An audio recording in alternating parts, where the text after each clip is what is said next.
Hello, everyone. We are going to discuss this topic on vasculitis syndrome. And as such, I have divided this into three parts of your Harrison. At present, if you have Harrison handy with you, it will help a lot because ultimately we are reflecting that. So, in initial part today, I want to cover up to the point number 4. That will be your pathophysiology. Till that, we will cover. After that, things will be quite easy. And I would say, even if you read yourself, it will be easy. Up to this is the real chapter which we should know. After that, I would say everything is almost information. Okay. We will add clinical points and pointers which can really help into this. Now, very importantly, purpose of this discussion is more of to know our textbook well regarding MCQ or it comes to the other purposes. I really believe things will get easy if you really focus on this part. Okay. So now as a MD, I think we have matured enough that MCQ is going to be there to crack the exams. But if you really go through this once, things will be quite easy. And I would suggest that after having or completing this series of vasculitis, whatever sources you are using for MCQ, use it and try to solve it. I think 95% you will solve it, except something is new in information. I can't help there. No one can help there. If something is published yesterday and it has come there as information, it is difficult. There you require updates and all, and that is regular reading, right? So we never say that I have completed the topic. It never gets over. Okay, but we should have common sense that 95% we should be able to cover if we really do well. Okay, so that would be the overall purpose. And I have divided in a way that there will be some interaction on chat box, which I will be needing from your side. Because right now I'm discussing this, I think with majority of students or the few are the faculty even here who are doing medicine practice rather than just reading books. I'll keep that in mind for the topics like this. There will be few topics where we'll be discussing genomics and all, which we do not practice in day to day, though it may come. There I may focus on theory part equally. Here I want all of us to be more of clinician who wants to solve how to make Harrison easy. If you already read, it will be just revision for you. If you are very new, I think you will like it. That after this, just read 6 pages of Harrison from this chapter. It will become mostly cakewalk for you. Okay. So we will first start the favorite part, the definition of vasculitis. And for postgraduate, it is not definition. It is actually, I will always tell, it is an understanding of the vasculitis. Okay. What do you mean by vasculitis is very important. Okay. Now, see, patient of vasculitis, we have to identify. They do not come with the label that they have vasculitis. But if we know that, okay, what does that largely means? Things will be easy. So there are processes, clinico-pathological, which has inflammation and damage to blood vessel. Okay. Inflammation and damage to blood vessel. Now, when we tell about blood vessel, it's very broad thing, right? Starting from your ascending aorta to the microcirculation, everything is blood vessel, arterial part. So they are either the branches of aorta or maybe the this branch is going into the organs, and after that it's getting divided into microvessels, then capillaries, and then mixing with the venules, and then venous system starts. So this is the total spectrum where the things can go bad with the inflammation and damage. This is very important. Okay. See, the vessels get affected by multiple ways. And I always keep telling the example of watering or the gardening, the watering the plants. Okay. So if you've ever done that with the pipe, you know that you can control the pipe from the outside so the flow won't go. Or if your pipe wall is little kinked or it's thick or it's damaged somehow, means vessel wall damage, so then also the flow won't go. Or if there is something inside the pipe, the debris or anything else, something is there, then also water won't go. So the inside problem, wall problem, and outside problem.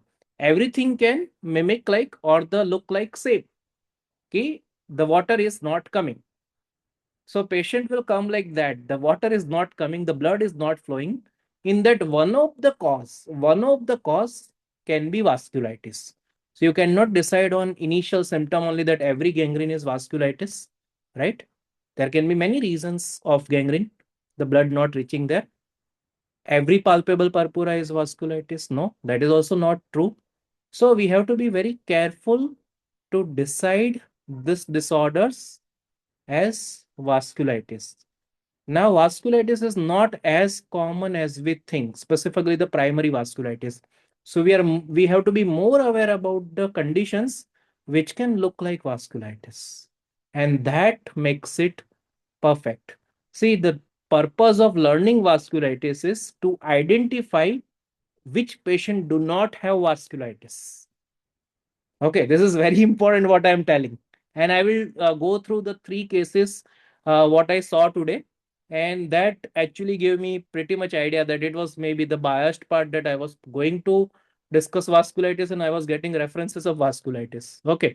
But that actually made me realize, oh, this works like this. Okay. So now we have understood this part, inflammation and damage. It can involve any vessel type, size, or location. Means vasculitis can affect almost any organ of the body. Sometimes it can be primary, where we do not know the cause and we tell that this is pure rheumatological domain. And sometimes it can be secondary, where the cause is associated. For example, hepatitis C and cryoglobulinemic vasculitis, where we mix the specialties. We will take help of physician or the ID specialist or the hepatologist, whomsoever knows it best, and then we will be treating as a part. Sometimes this vasculitis can affect only one organ. It's called single organ vasculitis. For example, polyarteritis nodosa of skin. It is called cutaneous pan. Okay, so it's a single organ. Skin is a single organ. So single organ vasculitis, or it can involve multiple organ. We know the other vasculitis involves multiple organ. There can be involvement of kidney, lung, and skin, joint, so many things, right?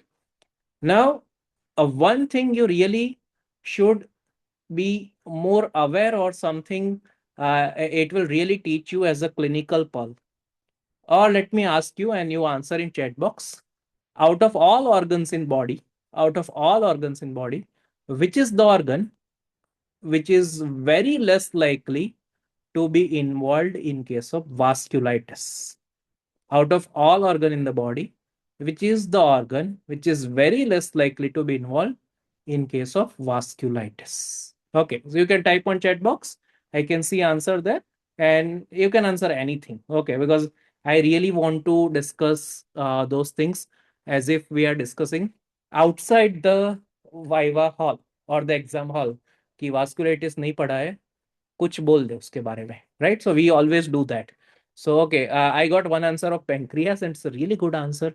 I do not see pancreas getting involved much in the cases of vasculitis. Great answer. Which other organ which is still very less likely to get involved by vasculitis and which is kind of gets involved in many other diseases?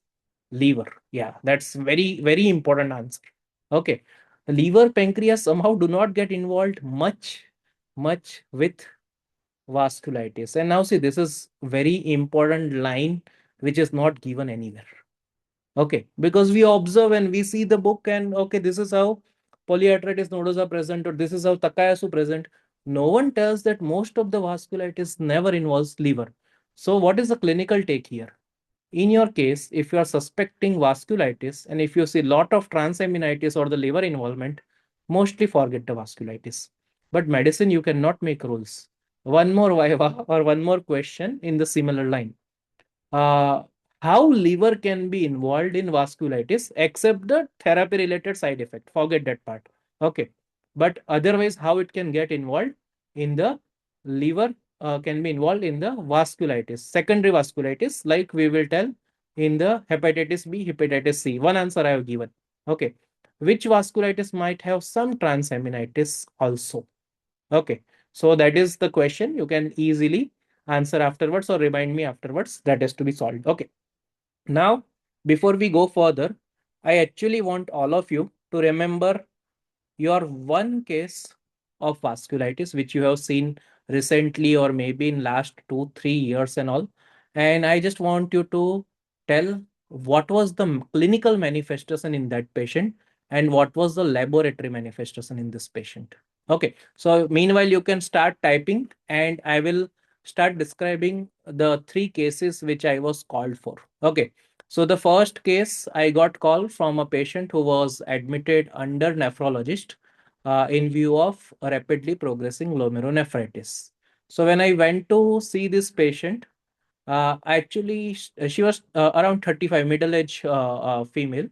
So when I started talking to her, taking the history and all, she was not answering, as if she is not hearing. Okay. And then slowly she told me, for last 1 year, I cannot hear from my left ear properly. It was 1 year back, sudden onset hearing loss, and after that, it did not recover much. Okay. Along with that, I saw that this patient was already seen by dermatologist before I came to the picture.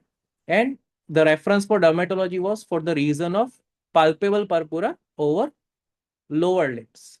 Now, this lady also told me I have some abdominal pain also for few days.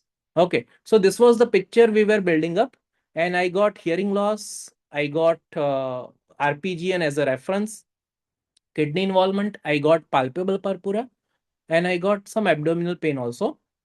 And then she told sometimes she gets joint pain also. For us rheumatologists, if joint pain is not there, we are not comfortable. Okay, so that is something we ask. Okay, now the picture is making sense that there are so many things together, and probably the RPGN glomerulus is involved. Palpable purpura means small vessel of the skin is involved. Hearing loss again that the small vessels were there. So this looks like a small vessel vasculitis to me. The abdominal pain was not that common of ANCA vasculitis, but can present with that. Also, it gives one clue. Was it a IgA vasculitis or what? Okay, or a henoxalin purpura.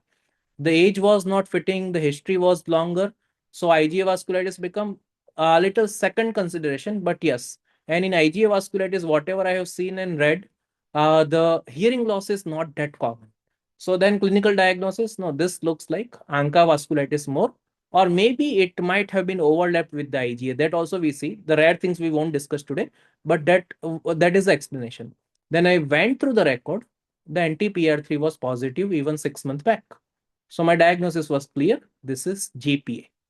Okay, that was my case. I need your cases, your clinical findings, and the lab finding, whatever you got, which vasculitis you have seen. Then after this case, I got a second reference from another hospital. He was 65, 60 around that should be the age. Male patient in September who had MI, and with that he was told to have triple vessel disease. For that, patient underwent PTCA to two vessels, and after that, antiplatelet statins and things were started. And then slowly, then also noticed that borderline creatinine was high, which was gradually rising. They were not very sure what is the exact cause of that creatinine rise. The kidney size on sonography were normal. His routine reports, CBC, CRP, RFT, everything was fine. SGPT was elevated. It was around 249 or something. And SGOT also was elevated. His AG ratio was normal, but anti-MPO antibody, which was borderline positive. That was the reason I was given a reference that we need to consider possibility of ANCA vasculitis affecting kidney only. That can happen sometime. Heart was affected. Now, antibody being positive does not mean all the time vasculitis, but it's very difficult. See, the most difficult part in clinical practice is to tell this is not vasculitis or this is not this diagnosis. Like this is normal ECG. That's the toughest job to do, right? So again, I was puzzled, and the simple solution stays, let's go for the renal biopsy. But now consider the patient first. This person had MI. This has been just 4 months, and you are talking about stopping those dual antiplatelet for consideration of renal biopsy because you want the perfect diagnosis there. But believe me, that was the only way to get the diagnosis, right? But nephrologist told, no, we cannot do it right now. How is your probability this being vasculitis? I told very low. I had my reasons. Platelet CRP were normal. AG ratio was normal. Transaminitis was there, which was not being explained. So I told we need to search more rather than just labeling P Anka, which was 5.5 anti-MPO titer, and the upper limit was 5. So just on that, I cannot label my patient as a vasculitis. Okay, so this is again a very important point. Whenever you see the patients or whenever you experience this patient, all over this reading should come to that. Okay, I'll tell third case, not today's case, but I will come to your part as a postgraduate. And I think I've told in one or two class. As a first year postgraduate, I saw this case. A young lady came with history of fever and non-recordable BP. That was the referred case. So I also took the BP. I also could not get the BP. I could not get the pulse even. Okay. Now this lady tells that for 3 months I am having the fever, but I did not had sense that 3 months ka sepsis nahi hota hai. So I thought septic shock. It is not everything there. Started everything inotrop and all. The BP never improved, but patient never deteriorated. Morning rounds, when consultant came, directly noticed the patient urine output is quite normal. See, if you do not have BP, how can you have a so good urine output? But that was the point. So what the consultant did differently, he checked the pulse on a different side. It was there. He checked the BP on a different side. It was there. So a young female with all this manifestation was the case of Takayasu arthritis. One more case I learned with my postgraduates, that we were seeing one patient, elderly lady. I know elderly lady means diagnosis what you are getting there, but she was admitted with a label of urosepsis. Okay, the urine WBCs were quite high, CRP was quite high, WBCs were quite high, and that was there. And again, urosepsis with septic shock who was involved. Okay, so I was surprised that this 72-year-old lady, you are telling urosepsis with shock and is in ward and is doing routine things correctly. Okay, so they told BP is not recordable. Again, my question was, what is the output? They told it's okay. So I realized ki similar kind of thing, but at older age. Then the insane same round, we checked BP, but we used the other limb, and the BP was perfectly fine. It was actually even higher. Okay, so then it becomes, what is the diagnosis? That was giant cell arthritis. We are all classically taught that typical MCQ case, lady with headache on the temporal side or the jaw claudication with high ESR, what you should do biopsy or you should give steroid. Obviously, we should give steroids. The biopsy takes time to come. Okay, we all know the answer, that we have to save the vision. Okay, but here in this case, there was no temporal symptom even.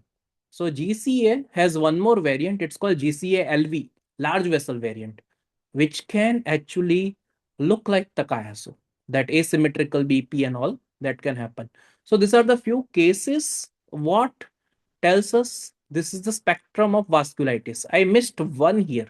I did not describe any medium vessel vasculitis to you. Okay, and that also we can discuss one of the case what I saw, I think 6-8 months back. Okay, so again, this young man from Africa, he is Indian, but he was working in Africa, who got a diagnosis of hypertension 3 months back, and after that it was told your kidney is affected, and with that he started having lot of fatigue, fever, and all the symptoms, and then he was referred for further management.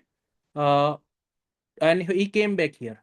So his reports were strikingly high, CRP, ESR, thrombocytosis, everything was matching. So immediately we did the CT angiography, which showed microaneurysms and all, and the diagnosis of polyarthritis nodosa was confirmed. So that can be some. He did not had nodules actually. He did not have skin involvement. He did not had even gangrene and all. Okay. So sometime whatever manifestation you read about a disease, all might not be there. Few will be there. Few will be there in a lab, and then you catch it by confirming the diagnosis. Okay. So overall, there are three spectrums of vasculitis. One is the clinical picture. Second is the routine laboratory picture. And third is the diagnostic confirmation. This third diagnostic confirmation in large vessel is mostly angiography. In medium vessel, if you get the skin involvement, you can get it with biopsy. Otherwise, again, it's angiography. In small vessel, depending on the organ, you can get the biopsy. On in some cases, we do not do biopsy where the things are quite confirmed, like ANCA vasculitis, right? So this is the overall picture we get. Now, in clinical picture, depending on the size of vessel involved, small, medium, and large, you have different manifestation. We will go into that part very soon, but that is the depending on the size of vessel involved, you get clinical. Laboratory, what is more important? Most of the vasculitis have thrombocytosis. Most of the vasculitis have high active phase reactant, CRP or ESR. Most of the vasculitis have anemia of chronic disease. None of the vasculitis have liver involvement except the few exceptions.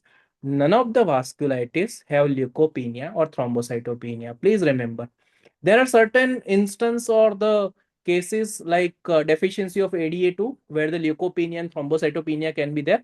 Again, they are not right now described as a primary vasculitis. It's an associated vasculitis, right? So that's why I'm keep telling that do not make rules. Do not make rules, but still remember the common findings first. If your patient has leukopenia, thrombocytopenia, and all this part, your primary vasculitis is usually out, except you are thinking all other things have been out. Now I have to push, and then you try to prove it specifically with biopsy or the other test, and then only you label it that this is part. Now, one more important point of vasculitis is here we are talking about something called vessels on fire. Okay, means if you really do not take call early, your patient will have organ threatening or life threatening complications. So we have to act very fast.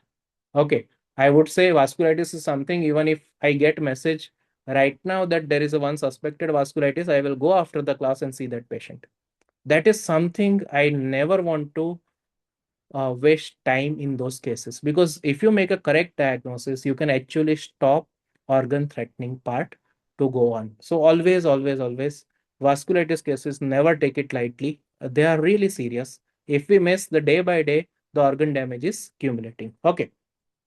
So now we will come to the second part. This was just the introduction and definition, which gives us overall view, and the case is what we know. Okay. Now the classification of vasculitis. As such, we have described it, right? The size and type of the vessel involved, and sometime it can be given on the immunological characteristic also, like ANCA associated vasculitis, cryoglobulinemic vasculitis, IgA associated vasculitis. So accordingly we can name that, but otherwise mostly they are on the uh, vessel wall involved. Now if you see your Harrison and the first table, okay, there is a classification of vasculitis where they have divided into the first part of primary and secondary. Secondary means we know some etiology is there. Let's see the secondary examples first, and then we go to the primary part. So in secondary, you have probable etiology and either systemic disease. Someone answered in the chat box that lupus associated vasculitis. Yeah, lupus can have vasculitis, but now lupus is a firm diagnosis established. So it is called secondary vasculitis. Okay. So lupus vasculitis, rheumatoid arthritis also can have vasculitis in the long-term disease. It's called RA vasculitis. Sarcoid also can involve sarcoid vasculitis. So the diseases and vasculitis. Sometimes probable etiology like drug-induced vasculitis, which are the common drugs which are implicated into the drug-induced vasculitis. You can answer on the chat box, or Horizon has already table which are the drugs which can be implicated in the drug-induced vasculitis. Then Hep C, Hep B, we already told. Even cancer sometimes can manifest as a vasculitis, as a paraneoplastic syndrome. So that's why I told that your patient has something odd. Please respect that something odd. It's very important. Okay. So we got one answer that hydrolysin can be involved in vasculitis. Yes, we will go to the even detail. One odd character of this drug-induced vasculitis, it is not rule again. I'm just telling as a MCQ clue. Okay. Specifically, small vessel vasculitis with drug, it will have MPO and PR3, or more than that, let me tell, it will have C ANCA and P ANCA both positivity. Okay, so when you get a case of C ANCA and P ANCA both positivity, suspect drug-induced vasculitis in clinical practice and in MCQ also. Let me tell one more case before I go there.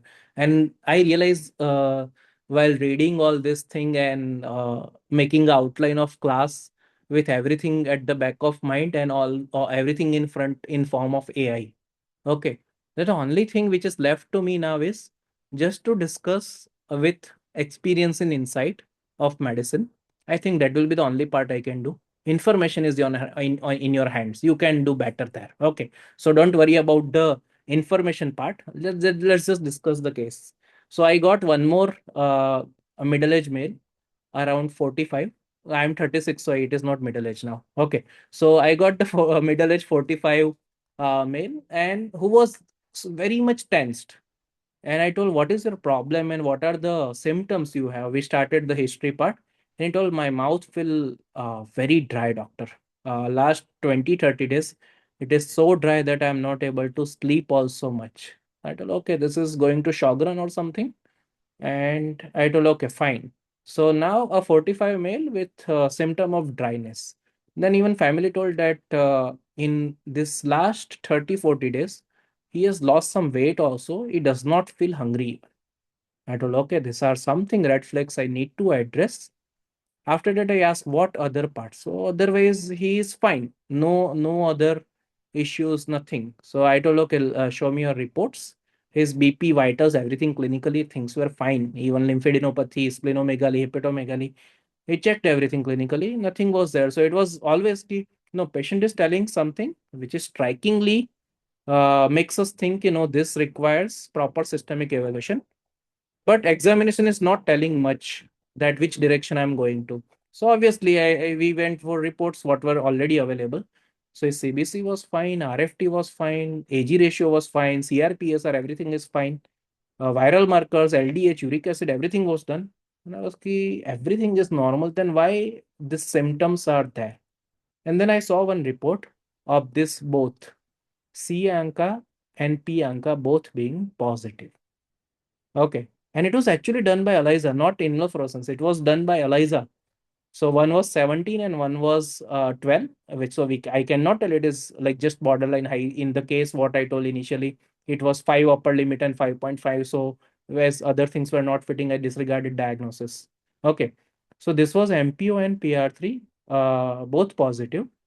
And this guy had weight loss, reduced appetite, and lot of dryness. I just want one thing. What will you do when you get this kind of case? I obviously asked about drug history, everything I asked. And he told, no, I don't smoke, I don't take tobacco, nothing. I don't take anything. Okay, and sometimes they will tell, I don't take tea also. And I feel, no, tea is not addiction, right? So what we should do in this kind of case? It's and you know what happened? This after this report, which was done 1.5 months back, he actually Googled everything about Anka vasculitis. And when actually you Google, it goes crazy. And it was all symptom of anxiety, that dryness, weight loss. He was not able to sleep only reading about this, that his kidneys will go, his lungs will go, he might have monomultiplexa, wrist drop, and everything. Okay. So what we did, we just repeated with one reliable lab. It turned out to be negative, and now he's actually worry free. See, in clinic, this is the most important point to learn and remember. When things are not matching, don't label things very fast. Okay. And somehow I just thank GPT that it tells if these reports are positive, this is your correct doctor, and they come to us. At least 2-3 patient a month we are getting through GPT. Okay, they put their MRI in GPT, which has sacroiliitis. They will suggest, for this, the right doctor would be a rheumatologist. And we are okay. Someone is referring cases without even an incentive. Okay, so life becomes little easy, but same time they come with lot of information. Okay, so you should have your subject insight. So this was the case. I was suspecting that I might have got that drug wala part because MPO PR3 is positive. But sometime when you doubt, please repeat with the standard reliable lab. Okay, that problem is everywhere. It is not something that our country specific problem. Everywhere this can go wrong, and that would have led to lot of problem. In rheumatology, somehow we tell do not treat reports. In diabetes, I cannot tell. Okay, if your sugars are 300 and if even if you do not have symptoms, you have to treat, right? By confirming, obviously, but you have to treat. Okay. So this is the case where we tell they are secondary vasculitis. or what we were talking about. Now let's come to the primary vasculitis. I am just going through your Harrison with you, and I think if it's there, it will become very easy. Now in primary vasculitis, they have given lot of label. You can see the GPA, MPA, EGPA, IgA, and cryoglobulinic. These are small. You have polyarthritis nodosa and Kawasaki. These are medium. You have GCA and Takayasu, which are large. You have Basse and Kogan, which are variable vessel. It can involve small, medium, large, anything. Now, also remember one part. When I tell small vessel vasculitis, it does not mean it involves only small. It preferentially involves small. It can involve medium also. Okay. So, in small vessel vasculitis like GPA cases, we see gangrene also. Gangrene is typical manifestation of medium vessel vasculitis. Okay. So, do not make rules in medicine. Okay, remember common things in medicine, but do not make rules in medicine. That will be quite easy for everyone, right? And then what we were talking, single organ vasculitis like cutaneous leucoclastic angiitis, cutaneous arteritis, primary CNS vasculitis, and isolated aortitis, right? Primary CNS vasculitis in MD training, I think we see at least 4 or 5 cases, which are all tough, and they have the typical description. I can remember all the cases which I saw during MD and after that, that when patient was admitted had some CNS manifestation, on the day of admission developed a new manifestation, next day developed a new manifestation, and 1 2 3 organs or the cranial vessels getting involved. Other than CNS, nothing was involved. That is typical of that, the primary CNS vasculitis. Most of the patient, if I remember, they were female in the age of 20 to 35, except one male patient what I have seen with the similar thing. Okay, they don't have any other involvement beyond CNS. That's a single organ vasculitis. Okay, so this is the classification if we tell. So someone tells the classification, it is very easy to do. First do it primary, secondary, then do it on the depending on the vessel of size of vessel involved and whether it's a multiple organ or the single organ. So you get the classification quite easy. So that's a point number 2 for today's discussion. First was just definition and few cases. The second was your classification. I will come to third part, which is clinical approach. Somehow I have discussed lot of things while going through this, and the last will be pathogenesis, the boring part. We should not tell like this, though it is little boring. Okay, but I will come to that why it is important to discuss. I won't take much time, don't worry. Okay, but what is clinical? Give me some time there. Okay, so now approach to diagnosis of vasculitis. Okay, so in general principle, it is a very simple line written that suspect vasculitis in unexplained systemic illness. Okay, I have been trained that first ever always infection. If patient comes to emergency with fever, high count and all, my suspicion of infection will be always high and it will be first always. Okay, but when the infection cannot explain, when the other things cannot explain, suspect vasculitis. So it is very important to note unexplained. Okay. Do not do it in all cases, right? So that is very important for all of us to learn, which are actually key pointers of vasculitis. I won't say key pointer. See, Harrison has given few things like palpable purpura, pulmonary infiltrate, microscopic hematuria, chronic sinusitis, monomultiplexa, unexplained ischemic event, or glomerulonephritis with the multisystem involvement. Now, if you actually see, most of them are small vessel. Most of them are small vessel. I would have given in 3 categories: small vessel, medium vessel, and large vessel. And this is the time we go for this. Okay. So, large vessel vasculitis, remember the prototype disease. Which are the prototype diseases of large vessel vasculitis you have? Takayasu and giant cell arteritis. In Takayasu arteritis, what is the key feature? What is the key feature? Asymmetrical BP or asymmetrical pulse, palpable bruit, hypertension. These are the common features. There are the other manifestations like carotidinea, means there will be pain in the neck on carotids are inflamed. It's a carotidinea. But we don't go right now when we are taking approach, we go on a common manifestation. For me, Takayasu is a young female with asymmetrical BP. Okay, there can be many causes. Now, asymmetrical BP can be someone else that FMD disease, fibromuscular dysplasia. It can be Takayasu also. How do you differentiate it very easily? History. The constitutional manifestation. fever, fatigue, all those symptoms are very predominant in the Takayasu arthritis. Why? Because in Takayasu arthritis, vessel walls are inflamed. The inflammation gives you constitutional symptom. While in FMD, the vessel walls are kinked or something has happened there. They are not inflamed. It does not give you the vascular part. So in Takayasu arthritis, you get thrombocytosis, anemia of chronic disease, and high acute phase reactant that you do not get in FMD. Okay, for me, CBC, CRP are like routine now. It is the clinic part. Okay, it's a clinical manifestation. Beyond that is something I tell it lab. Okay, so it becomes little easy to remember the Takayasu part. Giant cell arthritis, typically what we were taught, one-sided headache, temporal headache, jaw claudication, tongue claudication. Those are all manifestation in an elderly lady. Okay, they can have sometime associated polymyalgia rheumatica, which comes with pain in hip and girdle. Okay, so that is very important. And what I told, sometimes they can have large vessel involvement, where the claudication is the most important symptom. So claudication, asymmetrical BP, bruit, everything tells they are large vessel. And remember, you cannot biopsy large vessels, right? Can we? We cannot do that, right?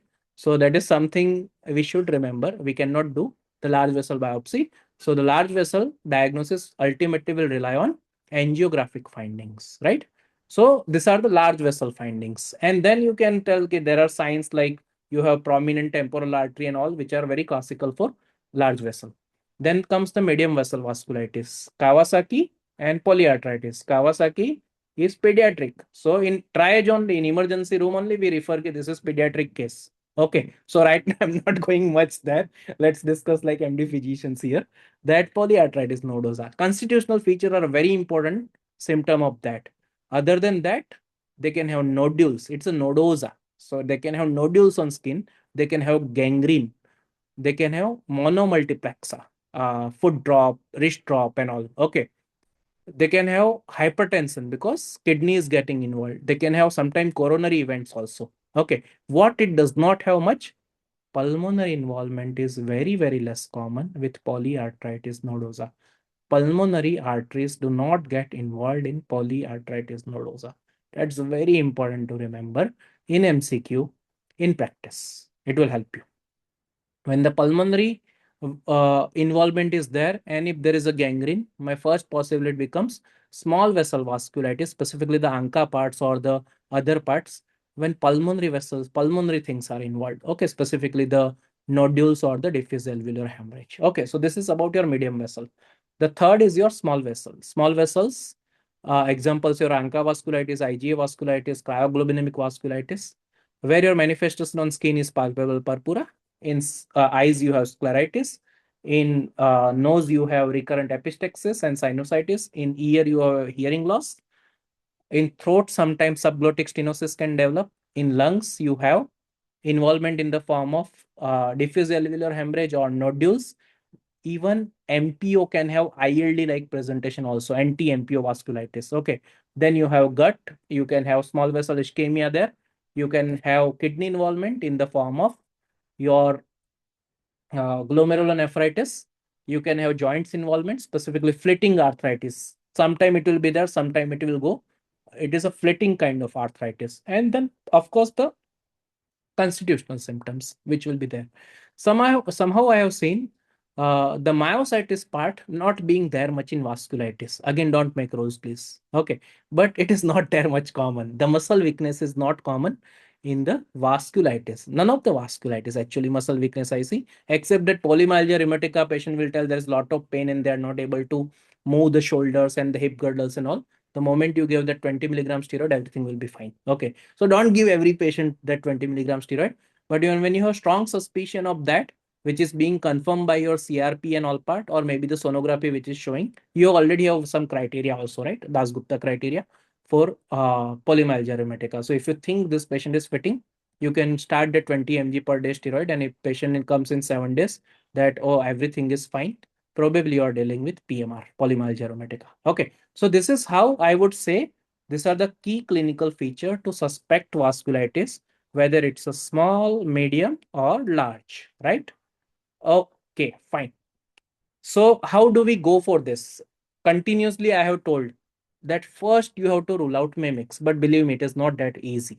Okay, it is not that you remember mimics and you work up everything. You see the total picture and then you decide whether this is likely to be vasculitis or whether it's unlikely to be vasculitis. And believe me, in some clinical scenario, we are so stuck that one specialty is so confident, no, this is vasculitis. One is so confident that this is not vasculitis, and we are stuck in between to give opinion. Okay, so sometimes you have to do which do not harm much. Use lowest dose of steroid possible and then prove your point. Okay, so that is, Elsie, if patient does not have organ threatening or life threatening complication, please do not hurry to chase the treatment according to the available reports. Please confirm with your clinical sense, starting with the history, then confirming with the reports, and then, if needed, repeating the reports in a reliable sources, then only go for that. Okay. Mimics wise, I would say one mimic always rule out when you have ANCA vasculitis in mind with a short history, like 1 month history and all. That is your infective endocarditis. Infective endocarditis can have purpura, can have fever, can have high CRP, can have joint pain, can have MP or PR3 positivity, can have rheumatoid factor positivity, can have ANA positivity. Skin biopsy of that lesion might show vasculitis. Everything can look like vasculitis in infective endocarditis. Echo may be normal. Transthoracic, you have to confirm with TE. Cultures must be sent. See, your patient with PUO requires cultures. There is no debate about that, right? So, what was the first line? Unexplained. Then you go for vasculitis. But if it's being explained by infective endocarditis, why you are going for vasculitis even though that report is positive? So never forget that order. Okay, when your patient's vitals are allowing you, take that time to make a right diagnosis. It's all about vitals. Okay, so we have to be very particular about vitals. Okay, it changes everything. So this is the part we have to. So the first is rule out mimics and specifically the infections. This is the order of infection which is given: bacterial endocarditis, gonococcal infection, histoplasmosis, coccido, syphilis, Lyme. So now which vasculitis you will suspect when I tell syphilis is one of the differential? Which vessel vasculitis, medium, large, or small? With syphilis, which vasculitis you are going to? Large vessel, right?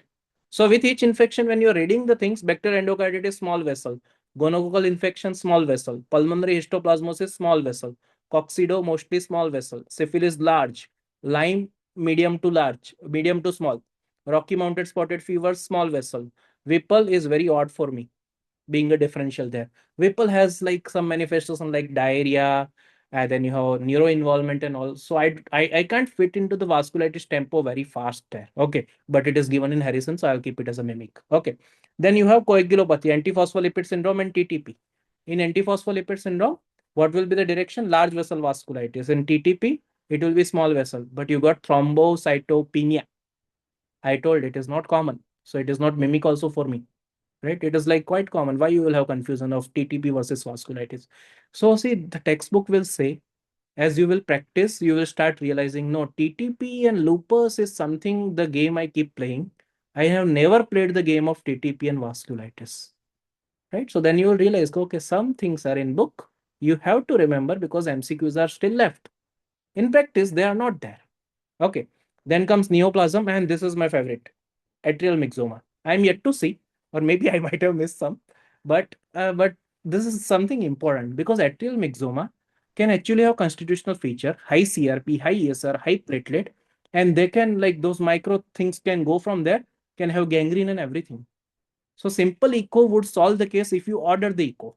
So almost in all small vessel vasculitis where I have actually suspected and I'm not convinced with the reports fast, I tell them, can you एक बार echo कर लो? Infective endocarditis. That is my first thing. Myxoma, I hardly tell ki do echo for myxoma, but I should be telling, I think. So someday I will get it. Okay.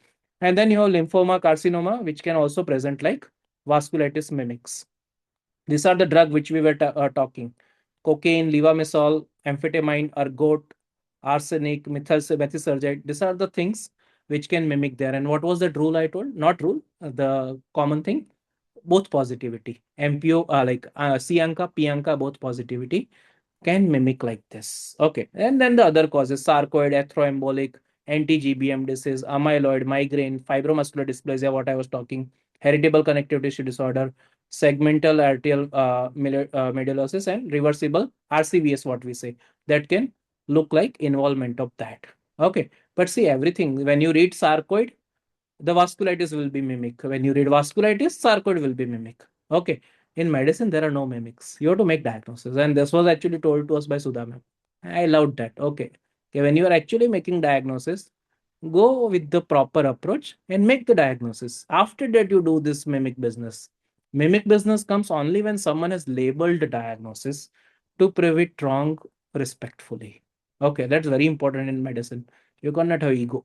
It is not necessary. Okay. I am not telling it's not needed. I am telling it's not necessary. Okay. Because medicine will make you humble by the next case. And it happens to us. Lupus keeps teaching us that you are not learned medicine enough yet. Okay. So this is very important. Now we will go, as we have rolled out the mimics, the diagnostic strategy. So first will be that how we are going to confirm.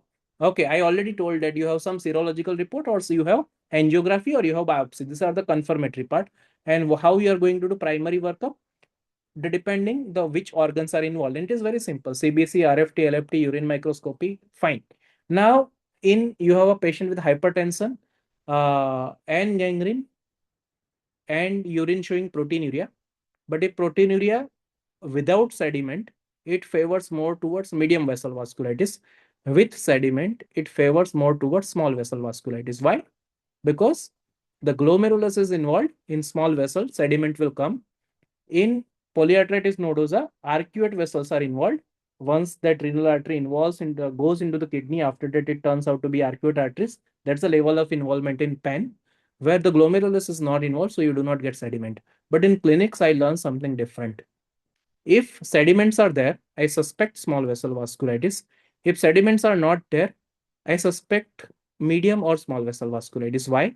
Because sediment might be there, but someone who is seeing has not reported it. Right? So that all things happens in clinical practice. Hence, it is very difficult to keep convincing patient, just get the reports done from the source I tell because it's reliable. This has malintention. Okay, why doctor is asking for only for his lab and all. We have good intention, but sometimes there's a small intention. So better have common sense and practice it. You establish your diagnosis by other way, which you can do it easily, right? So this is very important.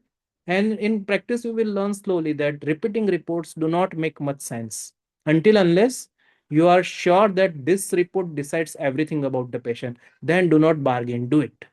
Okay, because then only you can take the perfect call on that. Fine. So first, after excluding mimic, establish the diagnosis and treatment. Treatment wise, everyone will tell ki Sanket, you have discussed so much, and at the end you are telling ki steroid dena hai.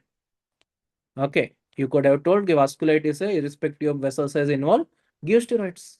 After excluding mimics, give steroids. In a way, it makes sense. Give steroids. But then why you are classifying everything? Because the real practice is selecting the agent which is steroid sparing. Everyone knows to give steroid. My most of the patient I see as a reference have received steroids when the vasculitis was suspected. There is nothing wrong, right? A patient is admitted 2 days back, they had a strong suspicion, and then they somehow relative got convinced that now you can call specialist, or the things are fine, or the doctor gets convinced now we involve rheumatologist or someone. So it's okay. For those 2 days, we have to save that organ, and for that steroid is given, it's fine. Sometimes it might be wrong call also, but it's okay. Someone who has admitted takes the responsibility of what is happening. Okay, that's how it works. Fine. So yeah, steroid is the main thing, but steroid sparing is the key thing to learn about vasculitis. Okay, so the definitive diagnosis we told can be either angiography or arteriography, or sometime it can be by the biopsies of the involved organ, and then it can be decided further. Okay.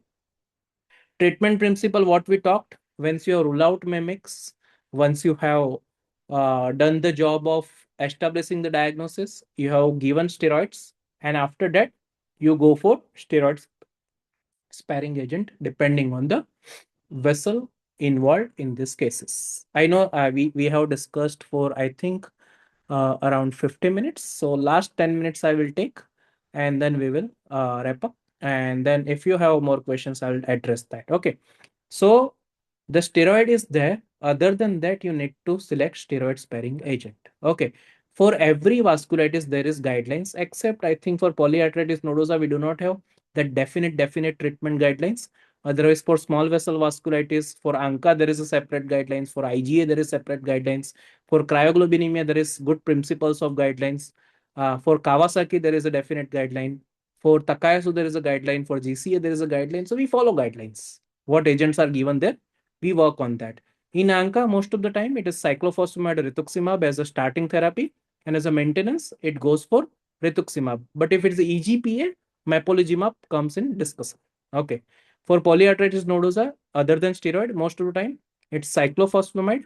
But if sometimes cases are mild, methotrexate also works very well for that, or azathioprine in that case also works.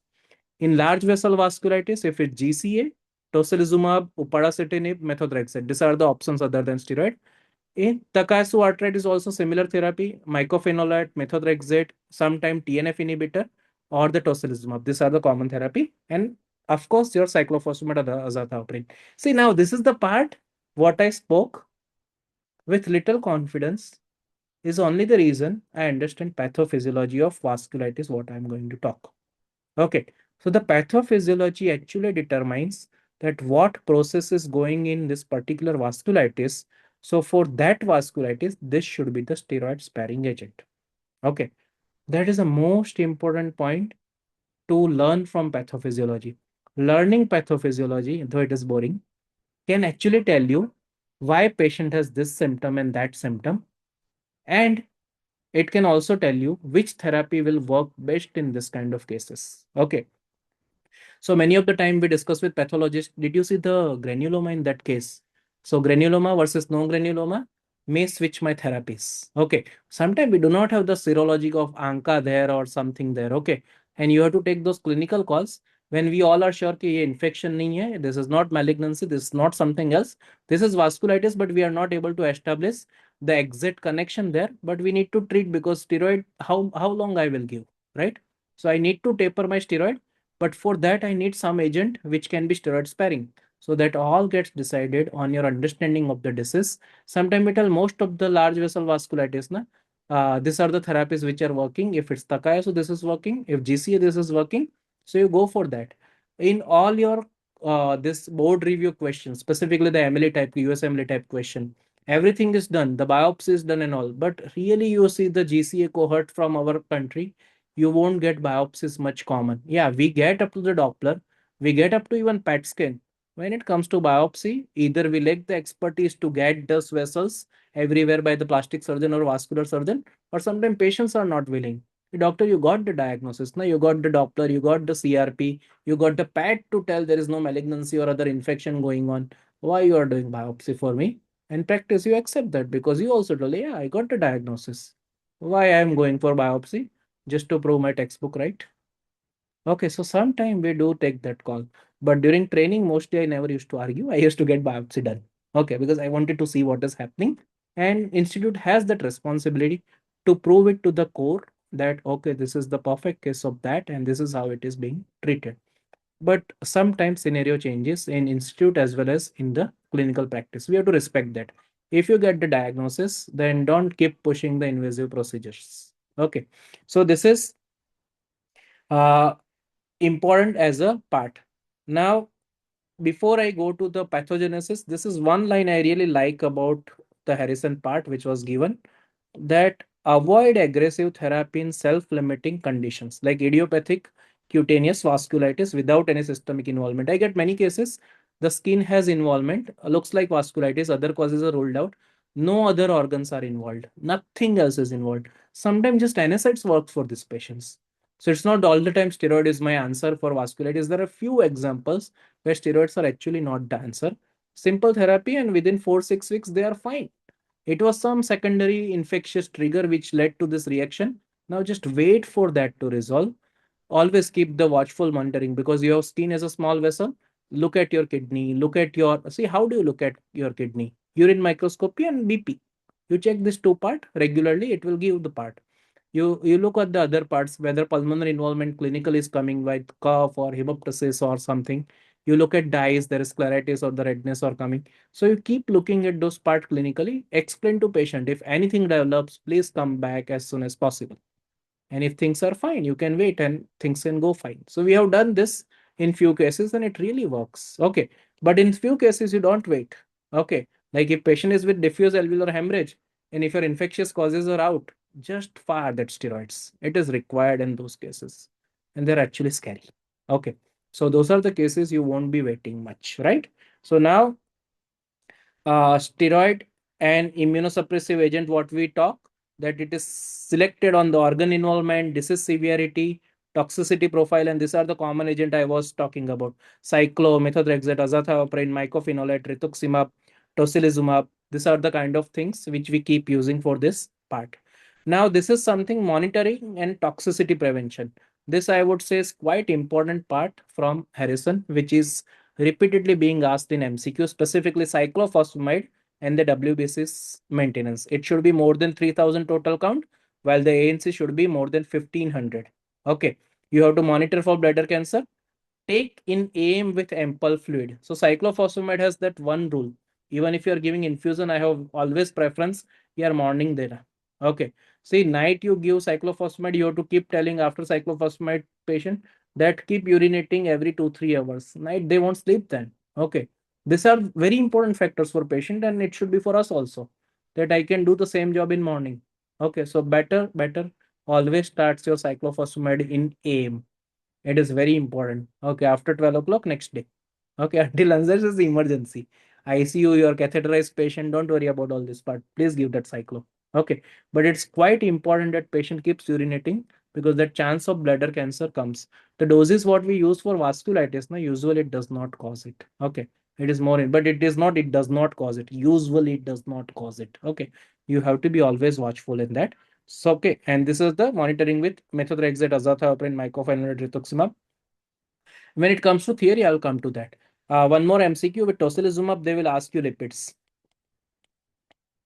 Okay, tocilizumab has one side effect of dyslipidemia. What is the second agent? It is not usually used in vasculitis, but your JAK inhibitor, tofacitinib and all, that also can cause dyslipidemia. Okay, so tofa and tosi, or the JAK inhibitor and tosi, always remember for dyslipidemia monitoring when it comes to your side effect profile. Okay, in MCQ also. All other parts are fine. In every case, you have to do CBC, SGPT, OT. Actually, see, creatine in getting affected by DMARDs are not common. Okay, everyone is scared that steroid will screw the kidney or the your immunomodulator will screw the kidney. No, it just does not do much with kidney. Okay, liver it does, bone marrow it does, the other problems it does, but kidney somehow is not involved much. So sometimes we also feel your patient with rheumatoid arthritis is quite stable. We are doing every 3 months, 6 months this CBC, SGPT, create and all. Well, why creatinine?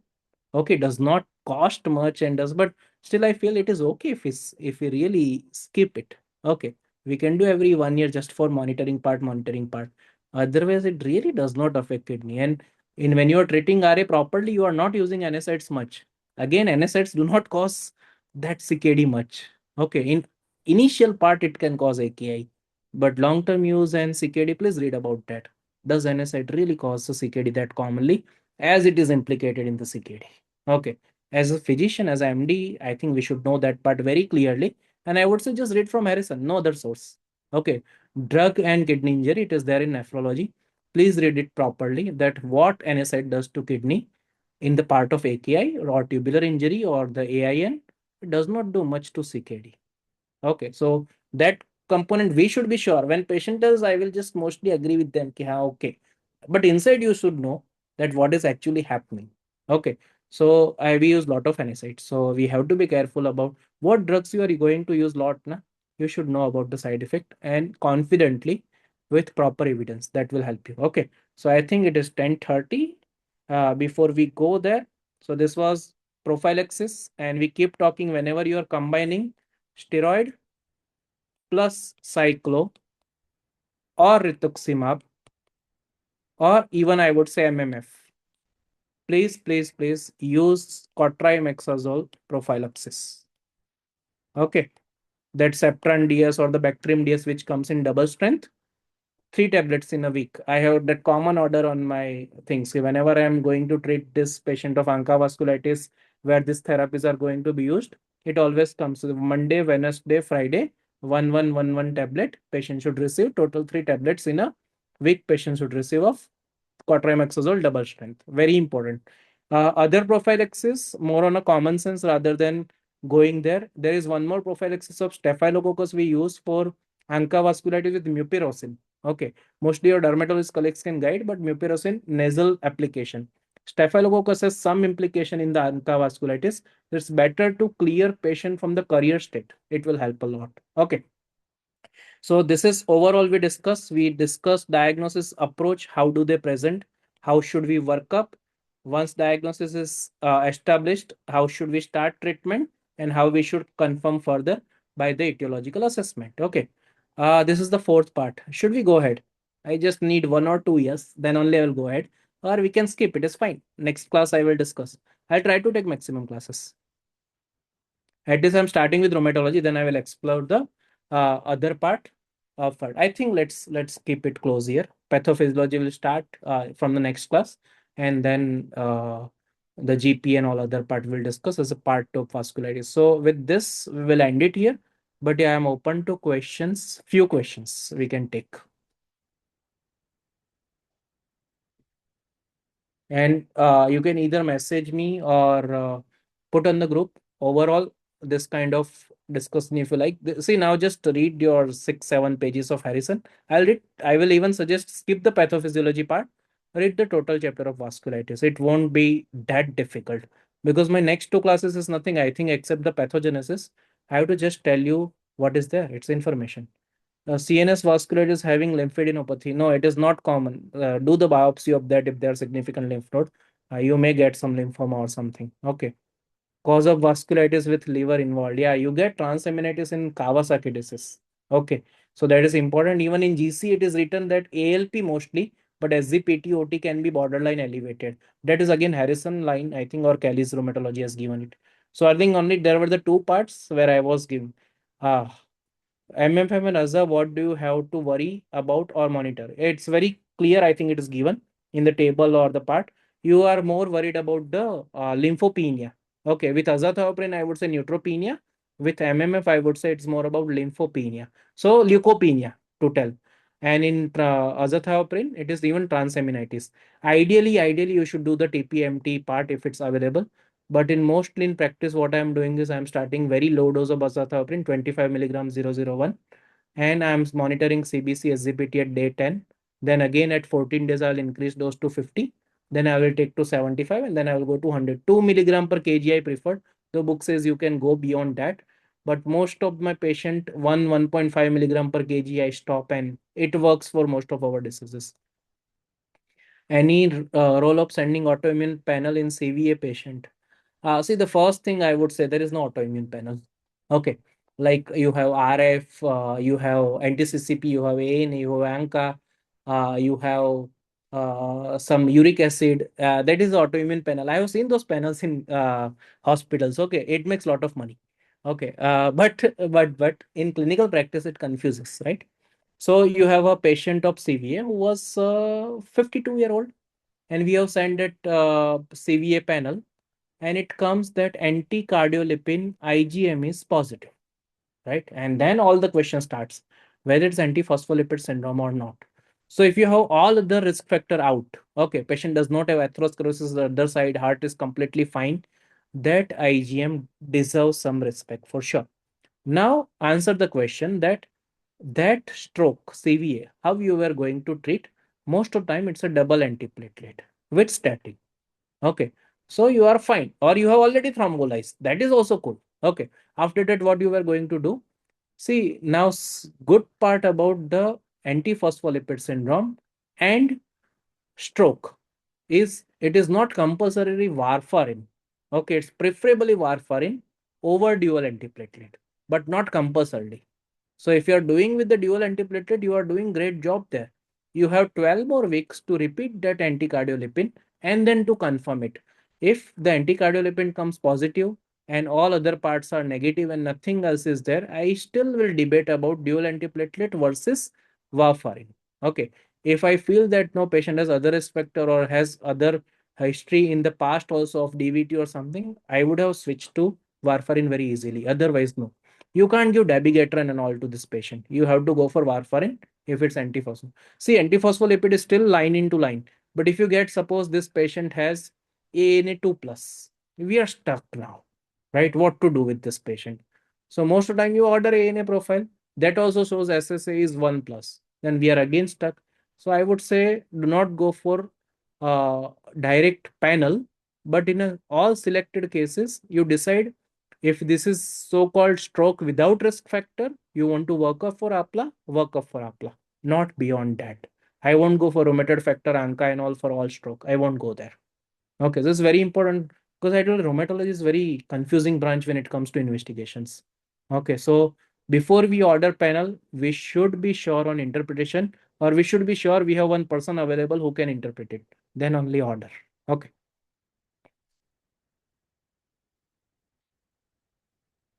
fine. So shall we close it?